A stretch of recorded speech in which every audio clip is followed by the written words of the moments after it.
શ્રી કૃષ્ણ બળદેવની જય, પુરુષોત્તમ ભગવાનની જય. 8મો અધ્યાય. મૃગના મોહમાં ફસાઈને ભરતજીનો મૃગ યોનિમાં જન્મ લેવો. શ્રી સુખદેવજી કહે છે કે એકવાર ભરતજી ગંડકી નદીમાં સ્નાન કરીને નિત્ય નૈમિત્તિક તથા શૌચ વગેરે અન્ય આવશ્યક કર્મોમાંથી પરિવારીને પ્રણવ એટલે ઓમકારનો જપ કરતા 3 મુહૂર્ત સુધી નદીના જળ પ્રવાહમાં બેસી રહ્યા. હે રાજન, તે સમયે એક હરણી તરસથી વ્યાકુળ થઈને પાણી પીવા માટે એકલી તે નદી કિનારે આવી. હજી તો તે પાણી પી રહી હતી ત્યાં જ ગરજતા સિંહની જગતને ભય પમાડનારી લોક ભયંકર ત્રાડ સંભળાઈ. હરણની જાત તો સ્વભાવે પણ ડરપોક હોય જ છે. તે હરણી પહેલાંથી જ ચકિત થઈને ચારે બાજુ જોતી રહેતી હતી. હવે જેવો તેના કાને તે ભયંકર શબ્દ પડ્યો કે તરત જ સિંહના ડરનું માર્યું તેનું કાળજું ધડકવા લાગ્યું અને તેની આંખો દયામણી કાતર જેવી થઈ ગઈ. તરસ હજી छिपाઈ ન હતી, પણ હવે તો જીવ બચાવવાની નોબત આવી પડી. તેથી તેણે ભયને લીધે નદી પાર કરવા માટે જોરથી છલાંગ મારી. તેના પેટમાં ગર્ભ હતો, તેથી છલાંગ મારતી વેળાએ અત્યંત ભયને કારણે તેનો ગર્ભ પોતાના સ્થાનેથી ખસી ગયો. યોની બહારથી નીકળી જઈને નદીના પ્રવાહમાં પડ્યો. તે કાળિયાર હરણી અચાનક ગર્ભના પડી જવાથી લાંબી છલાંગ મારવાને તથા સિંહથી બીધેલી હોવાને કારણે ઘણી જ દુઃખાતુર થઈ હતી. હવે પોતાના સમૂહમાંથી વિયોગ થઈ ગયો, તેથી તે કોઈ ગુફામાં જઈ પડી અને ત્યાં તે મરી ગઈ. રાજર્ષિ ભરતે જોયું કે બિચારું હરણીનું બચ્ચું પોતાના માંથી વિખૂટું પડીને નદીના પ્રવાહમાં તણાઈ રહ્યું છે. આનાથી તેમને તેના પર ઘણી જ દયા આવી અને તેઓ સ્વજનની જેમ તે માતા વિહોણા બચ્ચાને પોતાના આશ્રમમાં લઈ આવ્યા. તે મૃગ બાળ પ્રત્યે ભરતજીની મમતા ઉત્તરોત્તર વધતી જતી ગઈ. તેઓ હંમેશા તેના ખાવા પીવાની વ્યવસ્થા કરવી, વાઘ સિંહ વગેરેથી તે બચાવવું, લાડ લડાવવા અને પૂચકારવું વગેરેથી ચિંતામાં ડૂબેલા રહેવા લાગ્યા. થોડા જ દિવસોમાં તેમના યમ નિયમ, ભગવત પૂજન વગેરે આવશ્યક કર્મો પણ પછી એક એક છૂટવા લાગ્યા અને આખરે બધા જ કર્મો છૂટી ગયા. તેમણે એવો વિચાર થયો કે અહો, કેવી ખેદની વાત છે! આ બિચારા દીન મૃગ બાળને કાળચક્રની ગતિએ પોતાના સમૂહ, સુહૃદો અને બધું જ બાંધાઓથી અળગું કરીને મારા શરણમાં પહોંચાડી દીધું છે. આ મને જ પોતાના માતા પિતા, ભાઈ ભાંડુ અને સમૂહને સાથી સંગી સમજે છે. આને મારા સિવાય અન્ય કોઈની ખબર નથી અને મારામાં આનો વિશ્વાસ પણ ઘણો જ છે. હું પણ શરણાગતથી ઉપેક્ષા કરવામાં જે દોષો છે તેમને જાણું છું. તેથી મારે હવે પોતાના આ આશ્રિતનું બધા જ પ્રકારની દોષ બુદ્ધિ ત્યજી દઈને સારી રીતે પાલન પોષણ કરવું જોઈએ, લાડ પ્યાર કરવા જોઈએ. ખરે જ શાંત સ્વભાવવાળા અને દીન દુખિયાનું રક્ષણ કરતા પરોપકારી સજ્જનો આવા શરણાગતના રક્ષણ ખાતર પોતાના મોટા મોટા સ્વાર્થની પણ પરવા કરતા નથી. આ પ્રમાણે હરણના તે બચ્ચામાં આસક્તિ વધી જવાથી બેસતા, સૂતા, હરતા ફરતા, ઊભા રહેતા તેમજ ભોજન કરતી વખતે પણ તેમનું ચિત્ત તેના સ્નેહપાશમાં બંધાયેલું રહેતું હતું. જ્યારે તેમને દર્ભ, પુષ્પ, સમિત, પત્ર, ફળ, કંદમૂળ વગેરે લાવવાનું થતું ત્યારે વરુ અને કૂતરાઓની બીકને લીધે તેને તેઓ સાથે જ લઈ જઈને વનમાં જતા. રસ્તામાં જ્યાં ને ત્યાં કૂણું ઘાસ વગેરે જોઈને તે હરણ બાળ મૃત ભાવે રોકાઈ જતું તો તેને અત્યંત પ્રેમપૂર્વક હૃદયથી દયાવશ તેને પોતાના ખભે બેસાડી દેતા અને આ પ્રમાણે ક્યારેક ખોળામાં લઈ લેતા તો ક્યારેક છાતીએ વળગાડીને તેને લાડ લડાવવામાં પણ તે ઘણું જ સુખ મળતું હતું. નિત્ય નૈમિતિક કર્મો કરતી વખતે પણ રાજેશ્વર ભરતજી વચ્ચે વચ્ચે ઉઠી જઈને તે મૃગ બાળને જોઈ લેતા અને જ્યારે તેના પર તેની નજર પડતી ત્યારે તેમના ચિત્તને શાંતિ મળતી. તે સમયે તેના માટે મંગળ કામના કરતા પણ તેઓ બોલી ઉઠતા, બેટા તારું સર્વત્ર કલ્યાણ થાવ. ક્યારેક તો તે જોવામાં આવતું નહીં તો તેનું ધન લૂંટાઈ ગયું હોય તેવા લાચાર માણસની જેમ તેમની ચિત્ત અત્યંત ઉદ્વિગ્ન થઈ જતું અને પછી તેઓ હરણીના તે બચ્ચાના વિરહની વ્યાકુળ અને સંતપ્ત થઈને કરુણાવસંત ઉત્કંઠિત અને મોહાવિષ્ટ મોહના આવેશમાં ગ્રસ્ત થઈ જતા અને શોકાગ્ન થઈને આ પ્રમાણે બોલી ઉઠતા, અરે શું કહી શકાય? શું મેં મા વિહોણું બિચારું મૃગબાળ, દુષ્ટ કિરાતના જેવી બુદ્ધિવાળા પુણ્યહીના અનાર્ય એવા મારો વિશ્વાસ કરીને મને પોતાનો આત્મીય માનીને મેં કરેલા અપરાધોને સત્પુરુષોની જેમ ભૂલી જઈને ફરી પાછું તો આવશે ને? શું હું ફરી આ આશ્રમના ઉપવનમાં તેને ભગવાનની કૃપાથી સુરક્ષિત હેમખેમ રહીને નિર્વિઘ્નપણે લીલી લીલી ધરો ચરતું જોવા પામીશ? અરે ક્યાંક એવું ના બને કે કોઈ વરુ કૂતરું ટોળે મળીને રખડનારા ભૂંડ વગેરે અથવા તો એકલા ઘૂમનારા વાઘ સિંહ વગેરે ભરખી તો નહીં જાય ને? અરે સમગ્ર જગતના ક્ષેમ કુશળ માટે પ્રગટ થતા વેદત્રય રૂપ સૂર્ય ભગવાનના અસ્ત થવા પર છે, પણ હજી સુધી હરણીની તે થાપણ વળીને પાછી નથી આવી.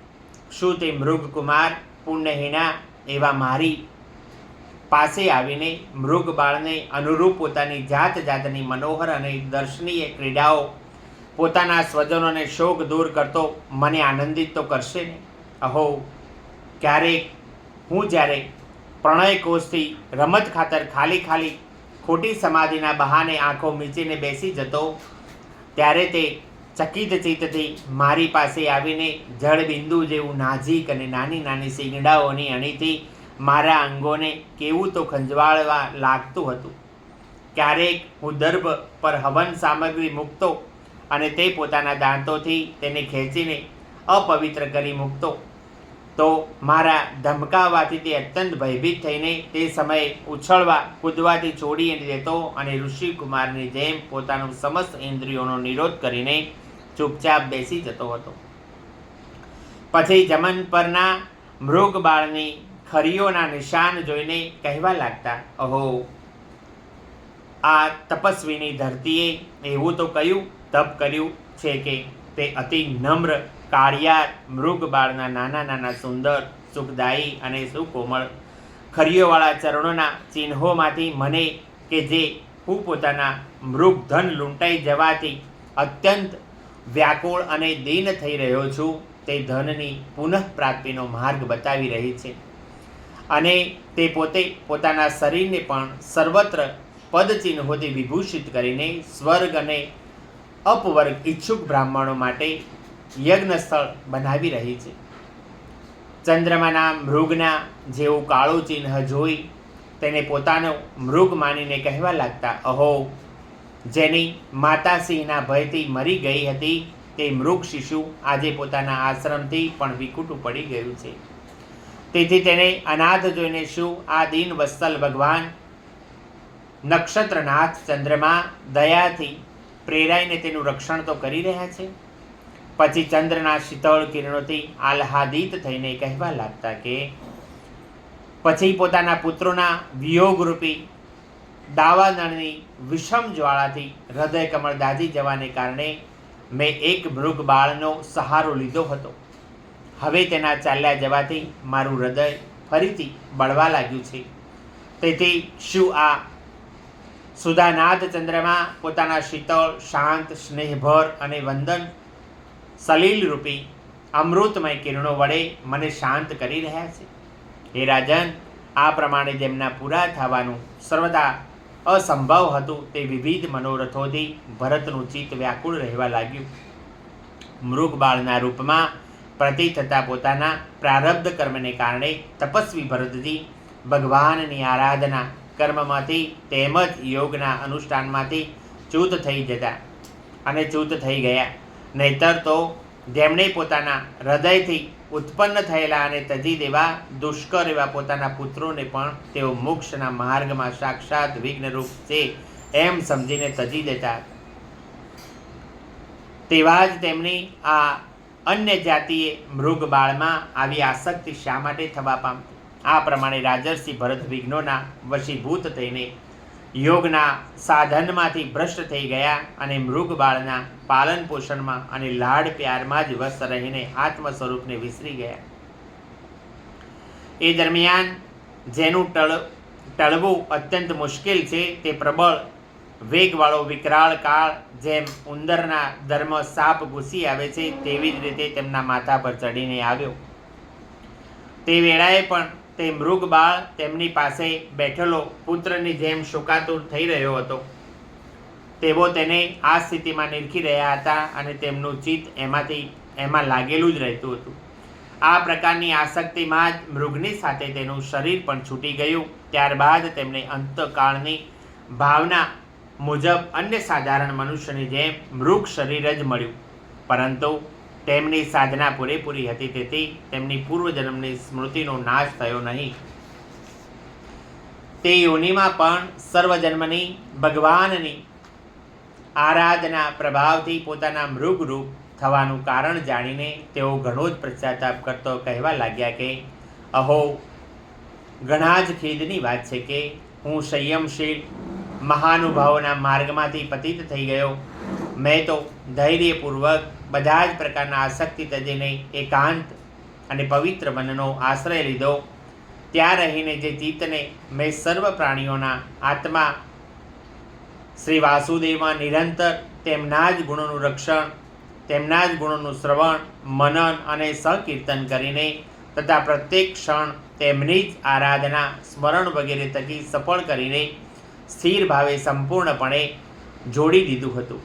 અજ્ઞાની એવા મારું તે ચિત્ત અકસ્માત એકાએક અણધાર્યું જ એક નાનકડા મૃગબાળ પાછળ પોતાના લક્ષ્યમાંથી ચૂક થઈ ગયું. આ પ્રમાણે મૃગ બનેલા રાજર્ષિ ભરતના હૃદયમાં જે વૈરાગ્ય ભાવ જાગૃત થયો તેને છુપાયેલો રાખીને તેમણે પોતાના માતા હરણીનો ત્યાગ કર્યો અને પોતાની જન્મભૂમિ કાલંજર પર્વત પર તેઓ ફરી શાંત સ્વભાવવાળા મુનિઓના પ્રિય એવા તે શાલિગ્રામ તીર્થમાં કે જે ભગવાનનું ક્ષેત્ર છે ત્યાં પુલસ્ય અને પુલહ ઋષિના આશ્રમમાં ચાલ્યા આવ્યા. ત્યાં રહીને પણ તેઓ કાળની જ પ્રતીક્ષા કરવા લાગ્યા. આસક્તિ તરફથી તેમને ભારે ભય લાગવા માંડ્યો હતો, તેથી માત્ર એકલા જ રહેતા અને સૂકા પાંદડા, ઘાસ વગેરે વડે ગુજારો કરીને રહીને મૃગયોની પ્રાપ્ત કરનારા શરીરનો અડધો ભાગ ગંડકીના પાણીમાં ડૂબાડેલો રાખીને તે મૃગ શરીરનું વિસર્જન કર્યું. 5મા સ્કંદ અંતર્ગત ભરત ચરિત્રમાંનો 8મો અધ્યાય સમાપ્ત. શ્રી કૃષ્ણ બળદેવની દેખ્યું આ ભરતજી, આ ભરતજી એવું છે કે એમનું મન, એમને ખબર હતી ભક્તિમાં તરબોળ હતા, છતાંય કેવો હતું, પેલો મૃગના બચ્ચામાં રહી ગયું. ભક્તિ હતી એ છૂટી ગઈ. કેમ? મોહ પેલામાં જતો રહ્યો હતો. એ તો ઘર સંસાર છોડી અને વય આવ્યા હતા ભક્તિ કરવા. કાંઈનો બાળકો, એમના પત્ની મને મોક્ષ પ્રાપ્ત કરવા નહીં દે, કે મને ભગવાનમાં જવા નહીં દે, એ તો બધું છોડીને આવ્યા હતા. છતાંય ભગવાને શું કર્યું? મૃગનું બચ્ચું આલી લીધું. હવે એમાં નહીં મર્યા. એમનો અંત આવ્યો. એ વખત કેવો હતો, ભગવાનમાં એમને જોડાવાનું હતું, તો એની જગ્યાએ એ તો બધું ભૂલી ગયા હતા. એ તો અને આખરે ક્યાં ગયા? સદગતિ તો મળી ના. મૃગમાં જ એમનું પાછું હરણ થવું પડ્યું અને પાછું એમને હરણ બની અને આવવું પડ્યું. પણ એઓને ખબર પડી કે મારો આગલો જન્મમાં તો હાર્યો હતો. ખબર કેમ કરીને પડી? ભક્તિમાં તરબોળ હતા એટલે ખબર પડી ગઈ, નકર ના પડો. એ ભગવાને સદબુદ્ધિ આપી એટલે પાછા મૃગ જન્મમાં તો આવ્યા, પણ આ કુકુડીની જેમ ફરી તપ કરી અને ફેર કે હું અહીં રહું તો મને હોબળવા મળશે, મને આવું કરવા મળશે અને મને મોક્ષ માર્ગ મળશે એમ કરી અને પછી એ રીતે કર્યા અને પછી એમને મોક્ષ ગતિ પ્રાપ્ત કરી.